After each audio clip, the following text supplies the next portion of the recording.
คำว่าความรักแบบไม่มีเงื่อนไขอะถ้าฉันจะพูดตรงๆเลยอะเราไม่รู้จักเธอเราไม่ได้โตมากับคำนี้เลยความรักที่เราโตขึ้นมามันเป็นความรักที่มีเงื่อนไข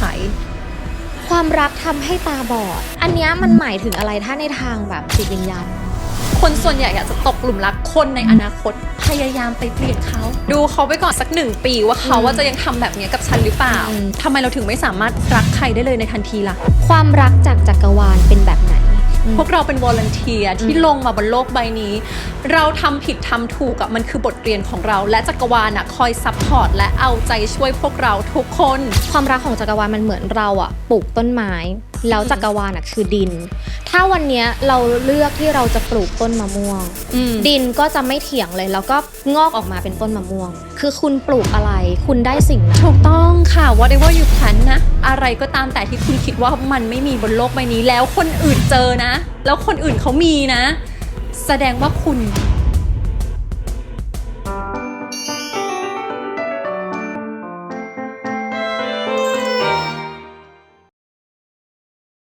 ต้อนรับทุกคนเข้าสู่ Bobby Percy Podcast นะคะและนี่คือ Podcast ที่เราจะมาพูดคุยกันถึงเรื่องราวของพลังงานพลังจักรวาลแล้วก็เรื่องราวของจิตวิญญาณค่ะทุกคนคะความรักมีมากมายหลากหลายรูปแบบค่ะไม่ว่าจะเป็นความรักแบบพ่อแม่ความรักแบบเพื่อนความรักแบบคู่รักหรือแม้แต่ความรักที่เรามีต่อตัวเราเองแต่คุณเคยสงสัยไหมคะว่าความรักแบบไหนที่มันไม่มีเงื่อนไขและถ้ามันมีความรักแบบนั้นอยู่จริงๆมันจะหน้าตาเป็นยังไงใน EP วันนี้นะคะเราจะมาชวนทุกคนคุยกันถึงเรื่องราวของ unconditional love หรือว่าความรักที่ไม่มีเงื่อนไขเพราะว่าเดือนนี้เป็นเดือน8ค่ะ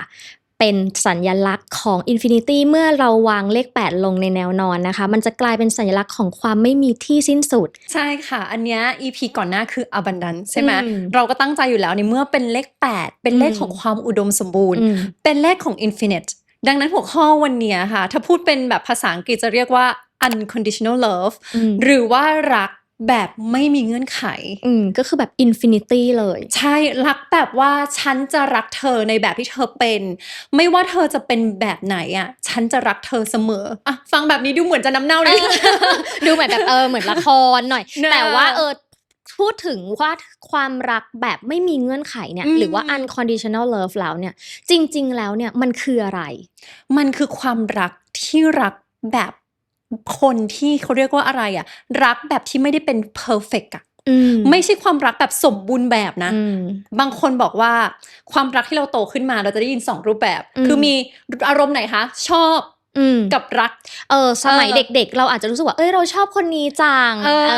แบบวัยรุ่นแบบว่าวัยทีนะเราก็จะแบบเรารู้สึกเราปลื้มคนนี้เราชอบคนเห็นไหมมันจะมีคำว่าปลื้มมีคำว่าชอบมีคำว่ารักและส่วนใหญ่เราจะบอกว่าแกฉันแค่ชอบคนนี้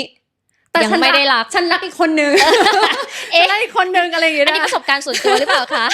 หรือว่าเหมือนกันเหมือนกิจกรรมหรือว่าที่เราชอบทำฉันชอบอันนี้ไม่เอาแต่ว่าฉันว่าฉันรักอีกสิ่งนึงมากกว่าเราจะเติบโตขึ้นมาเราจะรู้จักแค่2คำนี้คือชอบกับรัก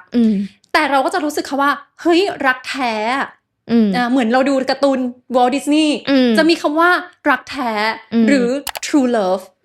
จริงๆมันคือคำเดียวกันกับคำว่า unconditional love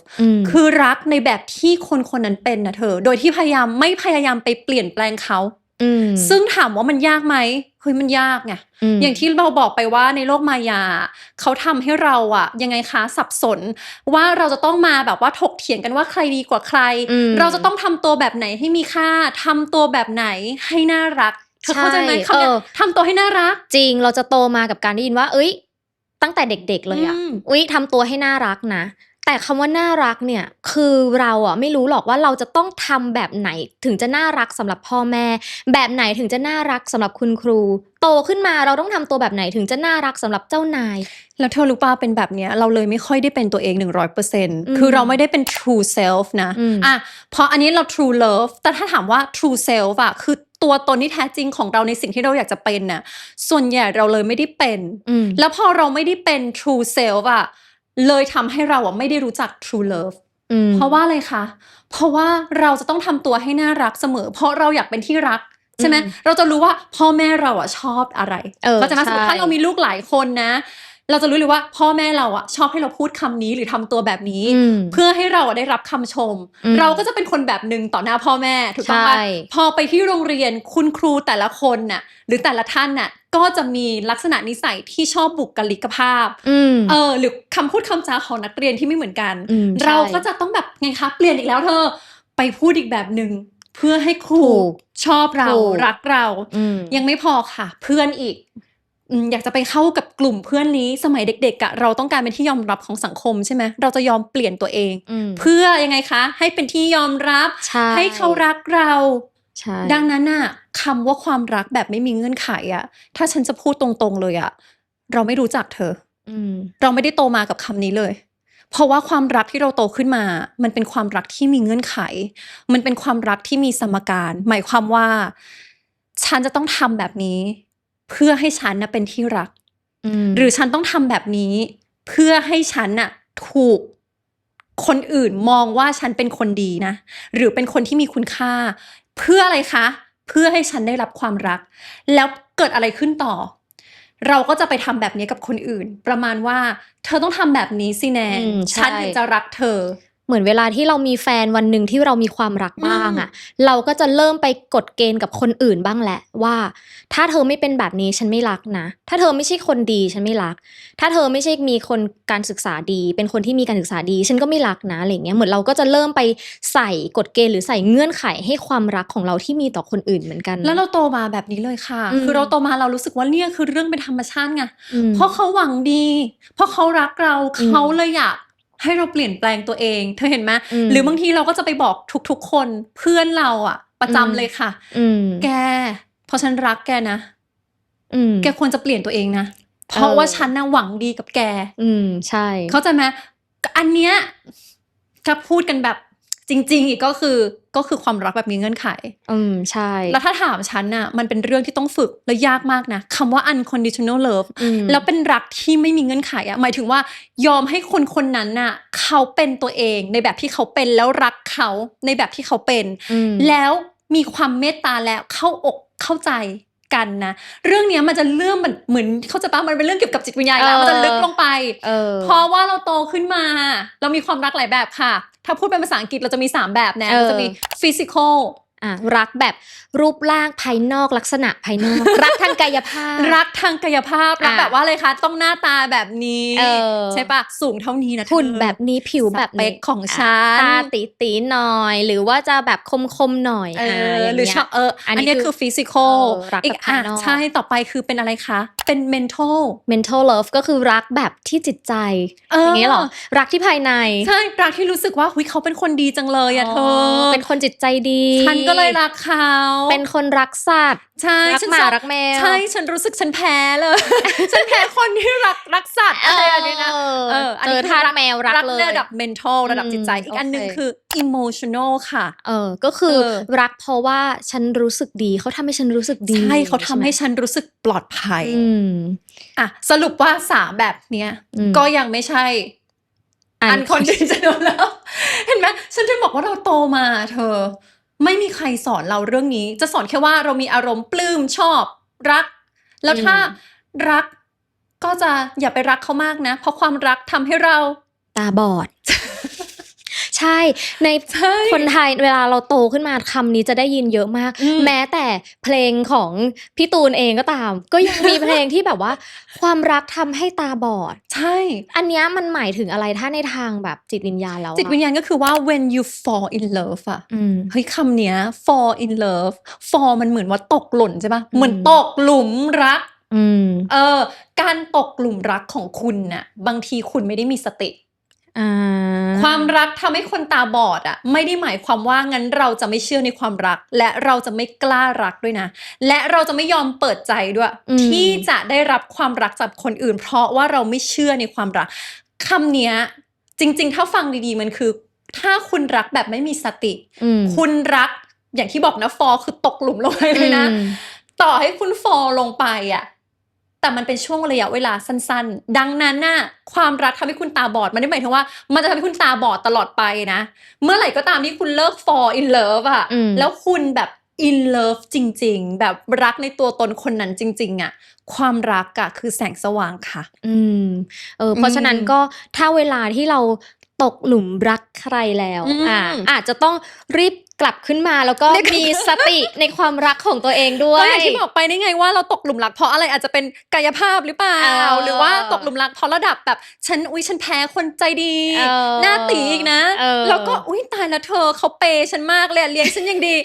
ถ้าคุณแบบนี้อยู่อันนี้คือการความรักที่มีสติอันนี้ถ้ารักเพราะเปย์เพราะว่าอันนี้คือรักเพราะ potential หรือความสามารถของเขานะอันเนี้ยแล้วมันจะมีแบบนี้ค่ะรักเพราะว่าฉันเห็นว่าคนนี้มีศักยภาพในการเติบโตเธอเห็นปะคือฉันรักเธอแกฉันรักเขาว่าเพราะฉันรู้ว่าเขาสามารถเปลี่ยนตัวเองได้ตอนนี้ต่อให้เขาว่าอาจจะยังไม่ค่อยน่ารักไม่ค่อยดีกับฉันนะพูดจาแรงๆกับฉันอยู่หรือว่าไม่ค่อย treat ฉันไม่ค่อยดีเลยเดี๋ยวเขาก็ดีขึ้นแหละใช่เพราะฉันรู้ว่าภายในของเขาอะเป็นคนดีอะจริงถ้ามันเป็นเรื่องของจิตวิญญาณอะฉันจะบอกว่า true essence ของเราอะนะหรือแก่นของเราเลยอะโซลและสปิริตของเราอะพวกเราทุกคนน่ะเป็นคนดีอยู่แล้วแล้วเราเกิดมาอยู่ในคลื่นความรักอยู่แล้วแต่เราจะไม่สามารถไปตกหลุมรัก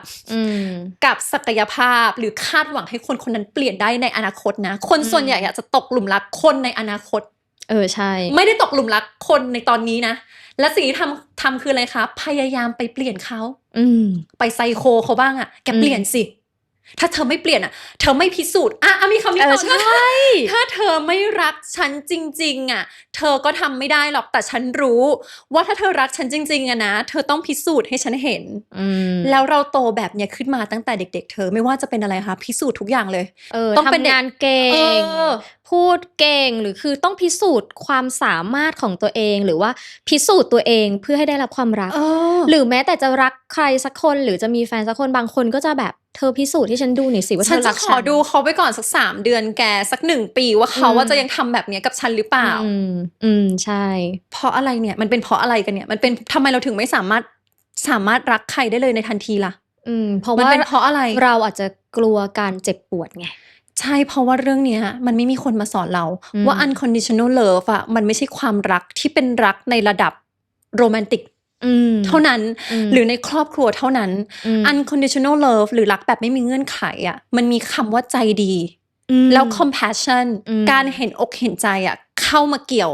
ในอารมณ์นี้ด้วยบางคนน่ะก็จะเข้าใจผิดคือมันเรื่องของความรักที่ไม่มีเงื่อนไขเนี่ยมันมีเรื่องเข้าใจผิดหลายเรื่องนะเยอะนะซึ่งหนึ่งในเรื่องนั้นก็คือเรื่องนี้แหละก็คือเรื่องที่ว่าบางคนอ่ะเขามองว่าถ้าเรารักตัวเองอ่ะเราจะเห็นแก่ตัวแต่ความจริงแล้วอ่ะการรักตัวเองในที่เนี้ยมันคือการที่คุณมีเซลฟ์คอมแพชชั่นคือมีความใจดีกับตัวเองมีความเมตตากับตัวเองใช่แล้วก็รักทุกอย่างที่เราเป็นเข้าใจไหมคือที่เราเคยพูดกันไปในหลายๆ EP ว่าเซลฟ์เลิฟอะมันไม่ใช่เซลฟิชมันไม่ใช่การเห็นแก่ตัวด้วยการที่คุณเซโนการที่คนรู้สึกว่าสิ่งนี้ฉันไม่โอเคแล้วการที่คุณน่ะมี boundaries นะหรือมีขอบเขตของคุณแล้วเรื่องเนี้ยมันก็แล้วแต่คนอีกฉันจะบอกว่าความ sensitive หรือความอ่อนไหวของแต่ละคนในแต่ละเรื่องอ่ะมันไม่เหมือนกันมันไม่สามารถเอามาตรฐานมาวัดกันได้ว่าทำไมแกโอเคกับเรื่องเนี้ยแล้วไม่ฉันไม่โอเคอ่ะฉันยังโอเคเลยแกก็ต้องโอเคดิคือถ้าแกไม่โอเคแสดงว่าแกไม่รักฉันดิใช่ถูกต้องคือเราจะอยู่ในคือเธอความรักเหมือนเครื่องวัดเลยไหมเธอรู้สึกไหมความรักเหมือนประหลอดอะเหมือนวัดกันเลยอะว่าถ้าฉันให้เธอ10เธอจะต้องให้กลับมา10ด้วยนะแล้วถ้าเกิดฉันรักตัวเองฉันเซโนอะฉันคือคนเห็นแก่ตัวทันทีถูกต้องคือหลายคนอะหรือว่าหลายความสัมพันธ์นะเขาก็จะติดอยู่กับเรื่องนี้แหละว่าเขาไม่กล้าที่จะปฏิเสธเพราะว่าเขาอะมองว่าถ้ารักจริงหรือรักไม่มีเงื่อนไขจริงๆอะเขาจะต้องยอมเขาจะต้องเสียสละเขาจะต้องแบบเหมือนใจดีตลอดแล้วก็ยอมและบางคนนะยอมโดนทำร้ายและจะบอกว่าการเซโนการปฏิเสธหรือการที่เรามีขอบเขตในความรักเนี่ยพวกเนี้ยคือมันไม่ใช่สิ่งที่ผิดแล้วการที่เราอ่ะเดินออกมากล้าที่จะเดินออกมาจากความสัมพันธ์ที่ทำร้ายเราอ่ะนี่ก็คือความรักที่เป็นรักตัวเองเช่นเดียวกันใช่แล้วการรักตัวเองอ่ะคุณถ้าคุณรักตัวเองในแบบที่คุณเป็นจริงๆนะคุณจะสามารถ experience หรือเข้าใจคำว่ารักแบบไม่มีเงื่อนไขได้เพราะเรื่องเนี้ยมันคืออะไรรู้ป่ะมันคือกฎกระจกอีกแล้วเมื่อไหร่ก็ตามที่คุณรักตัวเองจริงๆอ่ะคุณถึงจะ สามารถรับรู้ความรู้สึกแบบรักโดยไม่มีเงื่อนไขได้เหมือนประมาณว่าคำเนี่ยเธอมันคือแล้วแต่คนแล้วแต่จิตด้วยนะถ้าเธอไม่ได้รักตัวเองนะลืมไปได้เลยว่ามันจะเป็นไปได้ไหมถ้าถามฉันว่าเฮ้ยถ้าฉันเป็นคนที่ไม่ได้รักตัวเองเลยอะแล้วฉันแบบเอาความรักไปให้คนอื่นหมดเลยไม่เคยกลับมาดูแลตัวเองเลยแล้วไม่เคยเซโนเลยแล้วฉันเสียสละแล้วคำนี้เมื่อกี้ที่แนนพูดอะเสียสละถ้าเป็นภาษาอังกฤษคือ sacrifice การที่คุณเสียสละมันคือสิ่งแสดงว่าคุณไม่ได้เต็มใจจะทำใช่ปะแสดงว่าคุณทำเพราะคุณแค่กลัวที่จะรู้สึกผิดแสดงว่ามีคำว่า guilt เข้ามาเกี่ยวข้องด้วยแล้วนะในคำว่าเสียสละแสดงว่าความรักของคุณข้างในอ่ะมันยังไม่ได้เต็มแล้วมันยังไม่ได้ overflow มันไม่ใช่ flow ด้วยนะมันต้องเหมือนแบบว่าอุ๊ยฉันรักตัวเองมากเลยจนมันล้นออกมาเธอถูกต้องจนฉันสามารถส่งผ่านความรักเนี้ยไปให้คนอื่นได้ดังนั้นถ้าคุณยังไม่รู้สึกว่าคุณ overflow อยู่ข้างในอ่ะคุณต้องกลับมารักตัวเองก่อนค่ะเพราะว่าวันที่คุณรู้สึกรักตัวเองจนเติมเต็มแล้วอ่ะคำว่ารักแบบไม่มีเงื่อนไขอ่ะคุณจะได้รับความรู้สึกนี้แล้วมันจะเป็นความรู้สึกที่เธอค่อยๆเรียนรู้ด้วยเองในจิตใจของเธอแต่มันต้องเริ่มจากการเซลฟ์เลิฟก่อนและต้องไม่ใช่คำว่าเสียสละถูกต้องเธอรู้ป่ะว่าอันเนี้ยมันเป็นหลักอย่างหนึ่งที่หมอเด็กหรือว่านักจิตวิทยาเด็กอ่ะเอาไว้ใช้สอนครอบครัวที่มีลูกแบบพี่น้องด้วยนะใช่เขาบอกว่าเวลาที่คุณมีลูกแบบมีพี่น้องอ่ะคุณต้องสอนลูกอ่ะคนโตอ่ะหรือว่าคุณอ่ะต้องรักลูกคนโตแบบ overflow ให้ความรักของลูกคนโตอ่ะมัน overflow ไปหาคนเล็กใช่มันเป็นหลักจิตวิทยาอย่างหนึ่งที่เขาไว้สอนคนที่แบบครอบครัวที่แบบมีพี่น้องกันเมื่อไหร่ที่คุณรักพี่คนโตมากพอความรักของเขาจะเผื่อแผ่ไปหาน้องเองถูกต้องค่ะไม่ต้องไปสอนให้เขารักกันเป็นพี่น้องเธอต้องรักกันนะไม่เลยเพราะอะไรรู้ป่ะเราจะให้ได้ในสิ่งที่เรามีใช่ถ้าเธอมีความรักที่เต็มหัวใจของเธออยู่นะแล้วเธอรักตัวเองแบบไม่มีเงื่อนไขอยู่นะเรื่องเนี้ยมันจะเป็นกฎกระจกและกฎสะท้อนมันคือ law of reflection ดังนั้นน่ะสิ่งภายนอกของเธอเขาก็จะต้องสะท้อนแบบนั้นกลับมาหาเธอเหมือนกันใช่แล้วมันจะโยงกับ EP ที่เราพูดไปก่อนหน้านี้เรื่อง abundance คล้ายๆกันแบบนั้นเลยถ้าเธอรู้สึกว่าเธอรักตัวเองเธอมี self love เธอ overflow เธอมี abundance ในทุกๆวันในชีวิตของเธอเธอแบบ experience joy คือเธอสนุกสนานด้วยนะในการใช้ชีวิตของเธอมีความสุข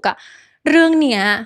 มันก็แล้วแต่ใครแต่มันอยากจะบอกเลยว่าบางคนที่บอกว่าฉันไม่เคยเจอเลยรักแท้ในชีวิตเนี้ยมันไม่ได้แปลว่าไม่มีค่ะแล้วเราจะพูดตลอดว่าอะไรก็ตามแต่ที่คุณคิดว่ามันไม่มีบนโลกใบนี้แล้วคนอื่นเจอนะแล้วคนอื่นเขามีนะแสดงว่าคุณอยู่ผิดช่องอยู่คือคุณอาจจะต้องเปลี่ยนคลื่นแล้วการที่คุณเซลฟ์เลิฟเนี่ยนะคุณจะเปลี่ยนคลื่นทันทีด้วยมันจะเปลี่ยนคลื่นของคุณไปอยู่ในคลื่นสูงด้วยใช่ฉันเคยพูดถึงเรื่องนี้ฉันเคยอ่านหนังสืออยู่เล่มหนึ่งของคุณเว็กซ์คิงเขาเป็นคนเขียนคนเดียวกับหนังสือชื่อ Good Vibe Good Life คือเรื่องหนังสือเล่มนี้ดังมาก Good Vibe Good Life เนี่ยคือยอดขายเป็นล้านเล่มเลยนะทั่วโลกแต่ว่าเล่มนี้เขาพูดถึงเรื่องของความรักมันชื่อหนังสือว่าเรื่องความรักที่ไม่มีใครสอนเราคือเขาพูดคือหลักใจความสำคัญของหนังสือเล่มเนี้ยเขาพูดถึงว่าทุกความสัมพันธ์ที่ดีที่จะเกิดขึ้นน่ะมันเริ่มต้นมาจากการที่คุณน่ะต้องรักตัวเองก่อนถูกต้องค่ะการที่เรามีความรักให้ตัวเองแบบเต็มเปี่ยมคุณน่ะจะพร้อมที่จะเป็นผู้ให้และผู้รับความรักอย่างเต็มที่แล้วเรื่องเนี้ยก็จะสอดคล้องไปถึงที่เธอพูดเมื่อกี้เหมือนกันว่าเวลาที่เรารักตัวเองแบบเต็มที่เราก็จะเป็นตัวเองก็จะเป็นแบบเป็นตัวเองได้อย่างแท้จริงใช่แล้วเราไม่ต้องเปลี่ยนเหมือนเป็นกิ้งก่าแล้วค่ะที่เราจะต้องทำตัวแบบนึงเพื่อให้คนเนี้ยอย่างที่บอกไปว่าฉันต้องพูดแบบนี้เพราะคนนี้ชอบแบบนี้ฉันต้องพูดแบบนี้เพราะคนนี้ชอบพูดแบบนี้ทั้งชีวิตเนี้ยของคุณน่ะคุณจะต้องเปลี่ยนตัวเองเป็นกิ้งก่าตลอดเวลาเลยค่ะถ้าอย่างนั้นใช่เขาบอกว่าถ้าเราเป็นตัวเองอย่างแท้จริงแล้วเราจะมีเสน่ห์ออกมาแล้วเสน่ห์ของเรามันจะดึงดูดความรักที่สวยงามและบริสุทธิ์เข้ามาเองใช่อันนี้ก็ตรงกับหลักของจิตวิญญาณเลยเหมือนกันเห็นไหมเพราะว่าถ้าเวลาเธอ self love เธอมี set boundary เธอ say no เธอเป็นตัวเองคลื่นของเธอมันสามารถเปลี่ยนไปด้วยนะสามารถเป็น true self อย่างที่บอกนะหรือ authentic self คือเป็นตัวเองแบบที่ฉันสามารถเป็นได้ โดยที่ฉันยังมีจิตใต้สำนึกที่ดีอยู่นะแล้วฉันไม่ได้รู้สึกผิดด้วยกับการเป็นตัวเองหรือการเซโนถูกพูดถึงเรื่องความรักเนี่ยเมื่อกี้นี้เราคุยกันไปเนี่ยมันเป็นความรักแบบมนุษย์ต่อมนุษย์มันเป็นความรักที่เกิดขึ้นบนโลก3มิติใบนี้แต่ว่ามันจะมีความรักอีกแบบหนึ่งที่ทางสายจิตวิญญาณเนี่ยเราเชื่อกันว่ามันมีก็คือความรักจากจักรวาลความรักจากจักรวาลเป็นแบบไหนเป็นแบบ unconditional love แล้วแบบ infinite ค่ะต้องขีดเส้นใต้คำว่า infinite หรือว่า limitless ไม่ใช่ limited นะไม่ใช่แบบว่าไม่ใช่แบบฉันให้เท่านี้พอสักแล้วเดี๋ยวฉันค่อยให้ใหม่ไม่ใช่นะคือจักรวาลน่ะให้เราแบบโดยไม่มีเงื่อนไขแบบพรั่งพรูแบบ abundance โหแบบอยากจะใช้คำนี้เลยนะความรักจากจักรวาลที่ไม่มีเงื่อนไขมันเป็นความรักยังไงมันเป็นความรักที่ว่าจักรวาลไม่เคยตัดสินเลยว่าเราเป็นคนดีหรือไม่ดีจักรวาลน่ะรักเราในแบบที่เราเป็นเพราะจักรวาลรู้ว่าพวกเราคือพลังงานพวกเราเป็นวอลันเทียร์ที่ลงมาบนโลกใบนี้เราทำผิดทำถูกมันคือบทเรียนของเราและจักรวาลคอยซัพพอร์ตและเอาใจช่วยพวกเราทุกคนในเส้นทางและในเจอร์นี่ในการมาเกิดของเรานะเพื่อให้เราawaken เพื่อให้เราจำได้ว่าเราเป็นความรักที่มาดังนั้นความรักของจักรวาลจะไม่ได้บอกว่าฉันจะต้องทำแบบนี้นะเข้าใจปะเธอถึงจะเป็นลูกรักจักรวาลจักรวาลไม่เคยพูดคำนี้ว่าเธอต้องทำแบบนี้สิจักรวาลไม่มีคะแนนค่ะว่าคุณวันนี้คุณได้5คะแนนสมมตินะแล้วพรุ่งนี้คุณได้10ถ้าเธอไม่ได้10เต็ม10 10วันติดเลยจักรวาลจะเลิกรักเธอไม่ใช่ด้วยนะจักรวาลรักพวกเราไม่ว่าวันนี้เธอจะคะแนนติดลบหรือเธอจะคะแนนเป็นบวกหรือเธอจะคะแนนเป็น10 20จักรวาลไม่เคยสนใจเลยจักรวาลพร้อมซัพพอร์ตเราเสมอแล้วไม่ได้ซัพพอร์ตแค่เฉพาะ affirmation และ self talk ดีๆที่เราพูดนะคะ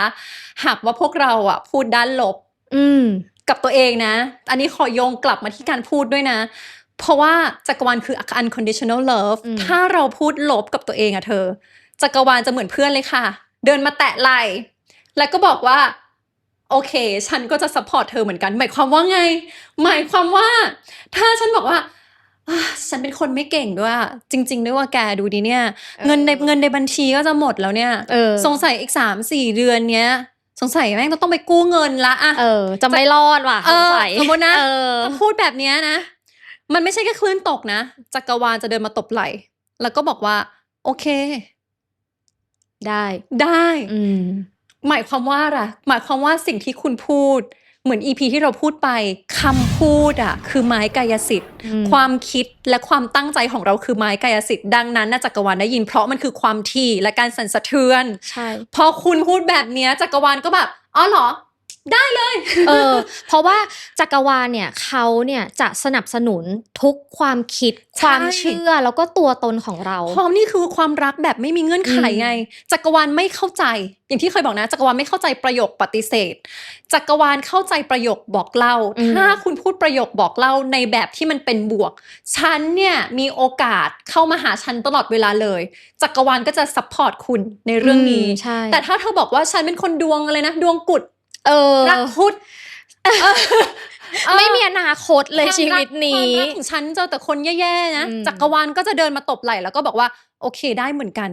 ไม่ได้บอกว่านี่คือการซ้ำเติมนะแต่จะบอกว่าเพราะว่าจักรวาลสนับสนุนทุกอย่างเลยที่เราคิดเพราะว่าเขาไม่เคยเห็นว่านี่คือสิ่งที่เป็นบวกหรือเป็นลบไงถูกคือมันเหมือนกับยกตัวอย่างวันนี้เราเคยได้ยินมาว่าเขาบอกว่าความรักของจักรวาลมันเหมือนเราปลูกต้นไม้แล้วจักรวาลคือดินถ้าวันนี้เราเลือกที่เราจะปลูกต้นมะม่วงดินก็จะไม่เถียงเลยแล้วก็งอกออกมาเป็นต้นมะม่วงแต่ถ้าวันนี้เราเลือกจะปลูกวัชพืชใช่มันก็จะงอกเป็นวัชพืชเพราะว่าดินเขาไม่เคยตัดสินจักรวาลก็เช่นกันคือคุณปลูกอะไรคุณได้สิ่งนั้นถูกต้องค่ะ whatever you plant นะมันก็คือจะได้แบบนั้นแล้วจักรวาลเธอคือเข้าใจไหมว่าเขาอยากให้เราเติบโตแบบสวยงามดังนั้นเขาจะไม่เคยบังคับให้เราต้องทำอะไรด้วยนะมันไม่ใช่ฟอร์สนะเพราะส่วนใหญ่เราโตมาเหมือนเราจะถูกกึ่งไหมกึ่งบังคับว่าฉันจะต้องทำแบบนี้เพื่อจะได้รับความรักแต่จักรวาลจะพยายามให้พวกเราเติบโตในแบบที่เราเป็นเลยนะเหมือนที่แนนบอกplant seed ปลูกใส่เมล็ดลงไปปลูกอะไรจะได้เป็นแบบนั้นเลยแล้วจักรวาลไม่เคยห้ามให้เธอเป็นอะไรด้วย ใช่เพราะฉะนั้นวันนี้คือถ้าเราจะเป็นอะไรมันก็คือ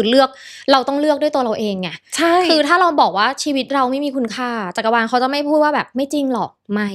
เขาก็จะซัพพอร์ตในสิ่งที่เราคิดนั่นเองถูกต้องเพราะนี่คือ unconditional love คือทุกคนจะบอกว่าไม่สิถ้ารักฉันนะจักรวาลก็ต้องให้แต่ฉันสิ่งดีๆสิทำไมคนอื่นโชคดีกว่าฉันล่ะทำไมชีวิตฉันมันเป็นแบบนี้มาเนี่ยเพราะว่าคุณน่ะพูดแบบนั้นไง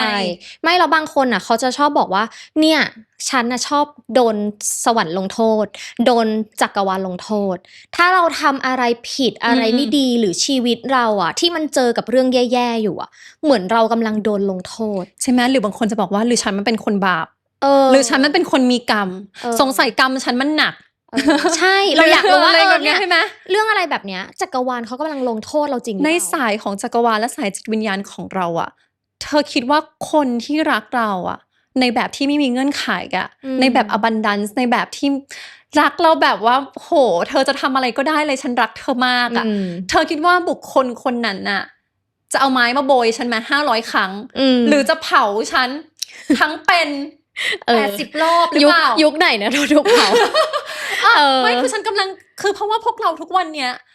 เราก็จะคิดแต่ว่าโอ๊ยแสดงว่าฉันทำแบบนี้ฉันไม่เคยได้เลยแสดงว่าฉันไม่ใช่ลูกรักจักรวาลฉันน่ะโดนลงโทษอยู่แน่นอนเลยชาติที่แล้วของฉันสงสัยฉันน่ะไปทำอะไรมาก็ไม่รู้หรือว่าก็แน่นอนอยู่แล้วฉันมันเป็นคนมีกรรมพวกเราเกิดมามีกรรมแล้วก็มีบาปอยู่ใช่ไหมแต่ถ้าเธอคิดแบบนี้ปุ๊บอะมันเกิดอะไรขึ้นคะเธอจะไม่อยากพัฒนาตัวเองเลยเธอจะไม่ได้แล้วคำเนี้ยอาจจะดูแรงนิดนึงนะแต่ฉันจะบอกว่าถ้าเธอคิดแบบเนี้ยในชาติเนี้ยเธอจะไม่ได้เรียนรู้เลยกับความรักแบบไม่มีเงื่อนไขเพราะอย่างที่บอกจักรวาลจะให้ในสิ่งที่เธอเป็นและมองหาอยู่ถ้าคุณกำลังมองหาว่านี่คือกรรมนี่คือบาปคุณจะไม่ได้รับรู้เลยนะว่าความรักจริงๆเป็นยังไงแล้วฉันจะบอกเลยที่เรามาเกิดบนโลกใบนี้สิ่งที่เราอยากจะเรียนรู้มันไม่ใช่แค่คำว่า awaken นะมันไม่ใช่คำว่าตื่นรู้หรือ enlighten ด้วยนะมันคือคำว่ารักเธอรู้ปะคือถ้าวันหนึ่งเราตายไปจากโลกใบนี้ฉันกำลังคิดว่ามันจะต้องแบบฉันจะต้องเกิดมาเพื่อเรียนรู้อะที่จะเป็นผู้ถูกรักและให้ความรักแบบไม่มีเงื่อนไขอ่ะฉันว่าเกิดมาคุ้มแหละถ้าเธอได้รู้จักคำนี้จริงๆนะในคำว่าความรักแบบไม่มีเงื่อนไขจริงดังนั้นนะฉันไม่เชื่อเลยว่าจักรวาลจะลงโทษฉันจะเป็นไปได้ยังไงถ้าเขารักฉันมากมายขนาดนั้นน่ะถูกต้องเขาอาจจะพาเราไปเจอในสถานการณ์ที่แบบว่าในเมื่ออย่างที่บอกนะมันคือบทเรียนเธอยังไม่ผ่านสักทีเหมือนที่เราเล่นเกมมายาที่เธอพูดไปอ่ะถ้าเธอเล่นเกมด่านนี้ไม่ผ่านแล้วเธอยังไม่เรียนรู้อะไรสักทีอ่ะสิ่งนั้นมันอาจจะถูกส่งมาเรื่อยๆจนกว่าเธออ่ะจะเปลี่ยนมุมมองและความคิดใหม่ใช่ถูกต้องคือความจริงแล้วเนี่ยบางทีการที่เราได้เจออะไรที่มันไม่ดีอ่ะบางทีโอเคหนึ่งมันอ่ะเริ่มจากตัวเราเองสมมติเราโทษว่าทำไมโลกนี้ใจร้ายจังเลยคือการที่เราอ่ะเจอว่าโลกนี้ใจร้ายอ่ะจักรวาลอ่ะเขาอ่ะไม่ได้ลงโทษเรานะแต่เขากำลังสะท้อนประสบการณ์ที่เราเจอออกมาให้เราเห็นว่ามันเป็นแบบไหนแล้วเขาอ่ะไม่ใช่ว่าเขากำลังลงโทษแต่ว่าเขากำลังเคารพการตัดสินใจของเราต่างหากถูกต้องค่ะเพราะว่าจักรวาลนะไม่เคยเซโนเลยอย่างที่บอกด้วยนะจะบอกเลยว่าจักรวาลซัพพอร์ตเราอะทุกอย่างแล้วมันอยู่ที่มุมมองด้วยค่ะอย่างที่บอกนะบางคนนะเขาเจอเรื่องร้ายๆแล้วเราพูดไปทุก EP ไม่มีใครหรอกที่มีชีวิตเพอร์เฟกต์แล้วมันเกิดมาสมบูรณ์แบบเลยอะมันไม่มีใครหรอกที่ไม่เจอปัญหาในชีวิตมันไม่มีใครหรอกที่ไม่เคยร้องไห้ไม่เคยเจ็บป่วยหรือว่าไม่เคยแบบโดนหักหลังโดนเขาจะอกหักโดนหลอกโดนโกงทุกคนเจอหมดแต่มันอยู่ที่ mindset แล้วมันอยู่ที่ความคิดของเราเหมือนที่เราบอกว่ามันคือไม้กายสิทธิ์คนที่ออกจากเหตุการณ์นั้นได้อะเขาจะเรียนรู้อันนั้นเป็นบทเรียนและเขาจะขอบคุณด้วยนะคนส่วนใหญ่จะบอกเลยว่าเป็นเพราะว่าฉันเจอเหตุการณ์นั้นแหละมันเลยทำให้ฉันน่ะได้เรียนรู้ว่าฉันน่ะมีทักษะในบางเรื่องที่มันเพิ่มขึ้นแล้วเวลาที่คุณมีทักษะเพิ่มขึ้นน่ะมันเท่ากับการเติบโตหรือมันเท่ากับคำว่า growth ซึ่งมันคือสิ่งที่พวกเราอะมาเกิดอยู่แล้วคือเราลงมาเล่นเกมเพื่อเราจะได้ลงมาเติบโตอยู่เข้าใจไหมดังนั้นมันไม่ใช่การลงโทษแล้วมันไม่ใช่การทำให้คุณซัฟเฟอร์และทุกข์ทรมานถ้าคุณมีความเจ็บปวดอยู่หรือคุณรู้สึกว่าคุณรู้สึกว่าอะไรดีอะมันไม่แฟร์กับฉันอยู่อะตอนนี้ชีวิตฉันไม่แฟร์เลยอะคุณอาจจะต้องลองเปลี่ยนมุมมองใหม่แล้วคุณอาจจะต้องเริ่มใจดีกับตัวเองก่อนนะคะแล้วเมื่อไหร่ที่คุณเริ่มใจดีกับตัวเองเรื่อยๆหัวใจของคุณจักระหัวใจของคุณน่ะมันจะค่อยๆสว่างและขยายใหญ่ขึ้นแล้วคุณจะได้เรียนรู้ความรักแบบไม่มีเงื่อนไขเองแล้วถ้าถามฉันในวันเนี้ย พูดกันตรงๆแบบเพื่อนกันเลยนะแกมันก็ยังทำยากอยู่สำหรับฉัน ถ้าถามฉันว่าวันเนี้ยฉันรักทุกอย่างแบบไม่มีเงื่อนไขแล้วหรือยัง unconditional love ฉันก็ยังอยู่ใน process และกระบวนการในการฝึกฝนอยู่เหมือนกันมันไม่ได้ง่ายค่ะถูกเพราะว่าชีวิตเราต้องเจอคนแบบหลากหลายรูปแบบมากแล้วก็บางทีอ่ะความยากอ่ะมันมาในรูปแบบของคนใกล้ตัวหรือคนในครอบครัวด้วยนะคือการที่เป็นครอบครัวกันแล้วเนี่ยคือเหมือนกับเราก็ถูกสอนมาว่าเราต้องรักคนในครอบครัวของเราเพราะมันคือสายสัมพันธ์ใช่ปะแต่บางครอบครัวก็ไม่ได้น่ารักเสมอไปไงมันก็จะมีครอบครัวที่แบบว่าเขาต้องเผชิญกับบทเรียนบางอย่างอาจจะเป็นแบบพ่อแม่ที่อาจจะแบบทำร้ายลูกอาจจะเป็นคนคิดลบอาจจะเป็นอะไรเงี้ยแล้วเราก็ต้องอยู่ในสถานะหรือว่าความสัมพันธ์ตรงนั้นโดยที่เหมือนกับแล้วฉันจะต้องทำยังไงกับสิ่งนี้หรือสิ่งที่เราต้องเจออยู่จริงๆเธอไม่ต้องทำอะไรเลยเธอแค่มองด้วยความเข้าใจแล้วเรื่องเนี้ยเห็นไหมมันไม่ได้ง่ายใช่เพราะว่าอะไรรู้ป่ะเพราะฉันจะบอกว่าพวกเราอ่ะคนที่เกิดมาในเจอนี่นี้อ่ะโซของแต่ละคนมันไม่เหมือนกันแล้วมันอาจจะไม่ได้ใช่ไลฟ์ไทม์นี้นะบางคนน่ะอาจจะต้องเกิดมาอีกเพื่อมาเรียนรู้เรื่องนี้คือฉันจะบอกว่าคุณไม่สามารถไปคาดหวังได้ว่าจะให้ทุกคนในครอบครัวของคุณน่ะเปลี่ยนเพราะวันนี้ฉันรู้เรื่อง unconditional love แล้วดังนั้นต่อจากนี้ทุกคนก็จะต้องเปลี่ยนถ้าคุณเป็นแบบนี้อยู่อ่ะคุณแค่เรียนรู้แต่คุณยังไม่ได้เป็นคนนั้นแต่เธอรู้ไหมว่าวันใดก็ตามแต่ที่เธออยู่ในคลื่นที่เป็นความรักแบบไม่มีเงื่อนไขอ่ะครอบครัวทุกคนน่ะเขาจะเปลี่ยนเองเพราะพวกเราคือพลังงานแต่เรื่องเนี้ยมันต้องใช้ความอดทนและความใจเย็นและความ compassion คืออะไรคะเห็นอกเห็นใจและความใจดีเข้าใจไหมและอย่างที่เคยพูดไปว่าการที่ไม่ตอบโต้ของเราอะการที่เราแบบไป work on self love นะของเราเองอะค่ะวันที่เราอะ vibrate หรือว่าสั่นสะเทือนในคลื่นที่สูงอะเดี๋ยวเธอลองดูคนในครอบครัวเขาจะต้องเปลี่ยนตามเธอเองคือเรื่องนี้ถ้าถามฉันในเรื่องของพลังงานอะกฎมันจะต้องเป็นแบบนี้แต่ถ้าเราไปสู้กันในแบบโลก3 มิติอะถ้าสมมติว่าเขาด่าฉันด่ากลับเขาตะโกนมาฉันตะโกนกลับแล้วก็พูดอยู่นั่นน่ะเมื่อไหร่แกจะเปลี่ยนล่ะแล้วก็ไฟกันอยู่นั่นน่ะเมื่อไหร่จะเลิกเป็นคนแบบนี้สักทีฉันพูดกับแกไปกี่รอบแล้วล่ะแต่ถ้าเธอรักฉันจริงๆอ่ะเธอต้องเปลี่ยนอะไรแล้วเห็นปะอย่างที่บอกค่ะแสดงว่าคุณก็ยังไม่เคยอยู่ในคลื่นของความรักแบบไม่มีเงื่อนไขเพราะว่าฉันน่ะเคยเป็นแบบนั้นมาก่อนและทุกคนมันเป็นแต่เธอรู้ป่ะในวันที่ฉันนะพยายามปรับเปลี่ยนตัวเองแบบว่ามองคนนั้นในแบบที่เขาเป็นแล้วยอมรับเขาอะไม่ได้ยอมรับในตัวตนในอนาคตด้วยนะที่บอกว่าฉันรู้ว่าวันนึงเธอจะเปลี่ยนฉันเลยจะพุชเธอแล้วฟอร์สเธอในตอนนี้ให้เปลี่ยนอะฉันรู้ว่าเขาอาจจะมีทรามาและมีอะไรบางอย่างที่มันผ่านมาหรือเปล่าแล้วอยากจะบอกว่าพ่อแม่ของเราอะเขาก็เคยเป็นลูกของใครบางคนมาก่อนปู่ย่าตายายของเราเขาก็เป็นลูกของใครบางคนมาก่อนแล้วความรักแบบมีเงื่อนไขอ่ะมันไม่ใช่เรื่องที่ผิดเพราะเราถูกสอนมาแบบนี้เข้าใจไหมว่ามันคือความหวังดีใช่ความรักที่มีเงื่อนไขเนี่ยมันคือความหวังดีและฉันรู้เลยว่าพ่อแม่ของเราและครอบครัวของเราอ่ะเขาปรารถนาดีกับเราบางทีอาจจะมีคำพูดคำจาที่มันดูรุนแรงบ้างอะไรอย่างงี้นะทุกคนมีอินเนอร์ไชล์ทุกคนมีทรามาเหมือนกันหมดอยากให้พวกเราอ่ะใจดีกับคนในครอบครัวแล้วเมื่อไหร่ก็ตามที่คุณเริ่มเห็นอกเห็นใจเขาและเริ่มกลับมารักตัวเองด้วยนะแล้วเลิกบ่น เลิกบ่นถ้าคุณมาใส่พลังงานนะหวานบอกเลยว่าวันที่คุณอยู่ไปคลื่นที่เป็นคลื่นแบบ unconditional love แล้วคุณแค่ไปแตะบ้างในบางครั้งนะสิ่งรอบตัวของคุณนะมันจะเปลี่ยนเอง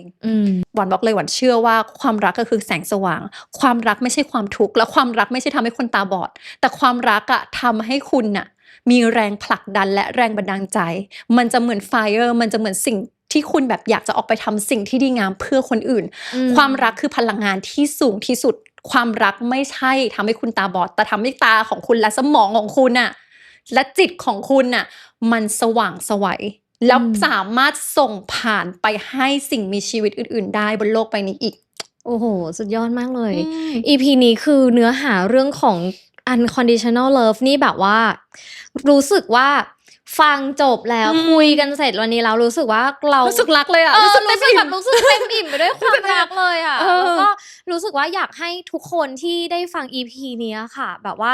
ได้เข้าใจในมุมมองความรักอีกรูปแบบหนึ่งนะคะแล้วก็วันนี้เราได้รู้แล้วว่าในเมื่อจักรวาลรักคุณแบบ ไม่มีเงื่อนไขแล้วอะค่ะคำถามคือวันเนี้ยคนสุดท้ายที่ยังไม่รักตัวคุณเองอะก็คือตัวเองหรือเปล่านะคะแล้วก็อยากจะให้ทุกคนนะคะอย่าลืมนะคะรักตัวเองในวันที่ยังไม่สมบูรณ์ด้วยวันนี้เราอาจจะมีข้อบกพร่องวันนี้เราอาจจะยังไม่ได้เต็มนะคะเต็มที่กับในชีวิตของเราหรือชีวิตเรามันอาจจะยังไม่ได้สมบูรณ์แบบอะแต่ว่าถ้าเราเริ่มที่จะรักตัวเองอะสุดท้ายแล้วความรักของเรามันก็จะเผื่อแผ่ออกไปให้ทุกคนได้แบบไม่มีเงื่อนไขเลยใช่แล้วก็ความรักอะชนะทุกอย่างความรักคือแสงสว่างความรักคือแรงบันดาลใจดังนั้นน่ะเราจะไปโลกใหม่ด้วยกันนะคะกับบ๊อบบี้เพอร์ซี่ด้วยความรักใช่โอเคค่ะสำหรับวันนี้นะคะต้องขอบคุณทุกคนนะคะที่รับฟังนะคะแล้วก็อย่าลืมค่ะกดติดตามช่อง Bobby Percy ไว้นะคะขอบคุณทุกคนที่กดสมัครสมาชิกนะคะเข้ามานะคะ subscription เข้ามาเป็นชุมชน community เดียวกับเรานะคะแล้วก็ทุกคนที่กด subscribe นะคะติดตามช่องด้วยนะคะขอบคุณทุก super thanks ทุกคำชมทุกคอมเมนต์ด้วยค่ะแล้วก็เร็วๆนี้นะคะเราจะมีทำคลิปพิเศษนะคะสำหรับสมาชิกที่อยู่ในระดับ The Truth Seeker ขึ้นไปนะคะแล้วก็เป็นคอนเทนต์ที่ดีๆแล้วก็เป็นคอนเทนต์ที่เฉพาะใช่ค่ะสำหรับสมาชิกด้วยอาจจะเป็นเรื่องเกี่ยวกับความรักหรือเปล่าใช่ค่ะกำลังคิดเอาไว้ว่าอยากจะเป็นความรักเนี่ยแหละเกี่ยวกับความรักเพราะว่าเรื่องนี้มีคนพูดถึงเยอะแต่ว่าแบบไม่ว่าจะเป็นการดึงดูดคนรักคู่รักแล้วสำหรับหวานมันไม่ใช่แค่เรื่อง manifestation มันเป็นเรื่องที่มีหลักฐานนะคะทางจิตวิทยาแล้วก็พิสูจน์มาแล้วหลายๆอย่างดังนั้นนะถ้าใครอยากเจอความรักดีๆนะหรือใครอยากเจอคู่รักดีๆจริงๆเรื่องเนี้ยเป็นเรื่องที่ไม่ได้อยากจะมาพูดในทางของคอมเมอร์เชียลมากเพราะว่ามีหลายคนที่มาพูดเรื่องเนี้ยแล้วมันทำให้เรื่องความรักก็ผิดเพี้ยนไปเราเลยจะขออนุญาตไปพูดในระดับ membership ของเราค่ะโอเคได้ถ้ายังไงก็ใครยังไม่ได้กดสมัครสมาชิกเข้ามาเป็น membership ก็สามารถกดเข้ามาได้เลยนะคะยินดีต้อนรับทุกคนเข้าสู่คอมมูนิตี้เดียวกันกับพวกเราค่ะแล้วก็ร่วมเดินทางไปพร้อมกันกับ Bobby Percy ค่ะสำหรับวันนี้นะคะพวกเรา2คนไปก่อนแล้วถ้าชอบเนื้อหาดีๆแบบนี้อย่าลืมกดไลค์แล้วก็คอมเมนต์ให้พวกเราได้ด้วยนะคะขอบคุณทุกคนค่ะแล้วพบกันใหม่ EP หน้าสวัสดีค่ะสวัสดีค่ะ